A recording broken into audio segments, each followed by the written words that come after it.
কোনো মানুষ যদি তোমাকে বলে যে তুমি জীবনে কিছু করতে পারবে না, তার কথা কখনোই বিশ্বাস করো না। কারণ আল্লাহ তাআলা সর্বদা তার বান্দাকে সাহস জুগিয়েছেন আর বলেছেন, লা তাকনাতু মির রাহমাতিল্লাহ, আল্লাহর রহমত থেকে নিরাশ হয়ে যায় না।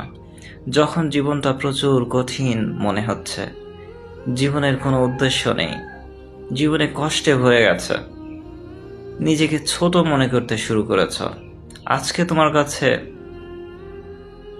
সফল হওয়ার জন্য অনেক কিছু নেই, অপেক্ষা করো, অবশ্যই তোমার কাছে সব কিছু একদিন আসবে। আল্লাহ বলছেন, ওয়ালা তাহিনু ওয়ালা তাহজানু, কখনো দুঃখ করো না, হতাশ হয়ে যেও না। কদ আফলাহাল মুমিনুন, বিশ্বাস করো, নিশ্চয় মুমিনরাই সফল হয়েছে। যারাই বিশ্বাস করবে আল্লাহতে, তারাই সফল হবে।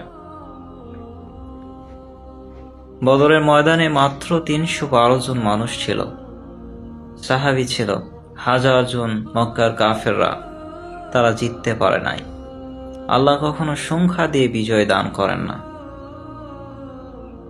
এক যুদ্ধে সাহাবীরা প্রচুর পরিমাণে ছিল।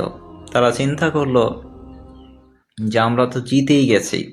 আল্লাহ তাদেরকে গভীর ঘুমে আচ্ছন্ন করে দিলেন। সেই যুদ্ধে ফলাফল না জিত হয়েছে না হার হয়েছে।